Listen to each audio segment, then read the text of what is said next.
Angga Wijaya membungkam nyinyiran netizen yang menyebutnya pria pengangguran. Angga Wijaya kini tengah mendapatkan rezeki setelah cerai dari Dewi Persik. Seperti diketahui, Angga Wijaya kerap dihina pengangguran modal saat jadi manajer Dewi Persik. Kini, Angga dengan bangga memamerkan bisnis baru. Meski sudah ikhlas cerai, namun masih ada rasa sakit hati di antara Dewi Persik dan mantan suaminya. Satu persatu dari mereka mengungkapkan borok satu sama lain. Dewi Persik mengaku tak menyangka, sang mantan suami ternyata selama ini bermain curang di belakangnya. Bukti transfer bodong yang dilakukan Angga Wijaya pun diungkap.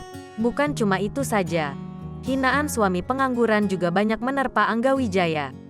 Meski banyak dihina, Angga Wijaya tampak tak terlalu peduli. Baru-baru ini, Angga Wijaya bahkan pamer bisnis barunya. "Hari ini aku mau ke tempat usaha kecil-kecilanku yang mulai aku rintis," kata Angga Wijaya. Di usaha pertamanya ini, Angga Wijaya benar-benar memulainya dari nol. Ia berharap kelak apa yang dibangunnya ini bisa menjadi lebih berkembang hingga memiliki banyak cabang. Bismillahirrahmanirrahim.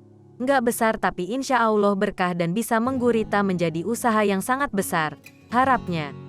Tak sendiri. Rupanya Angga Wijaya membangun tempat untuk usahanya bersama salah seorang teman. Setelah sampai di lokasi, terlihat sebuah kedai kecil berdiri kokoh di pinggiran jalan raya. Kedai tersebut tampak masih dalam proses pembangunan. Rupanya, Angga memutuskan untuk membuka coffee shop mini. Kedai kopinya itu terletak di daerah Jagaraksa, Jakarta Selatan. Rencananya, Angga akan membuka kedai kopi miliknya tersebut setelah semua pembangunan terselesaikan.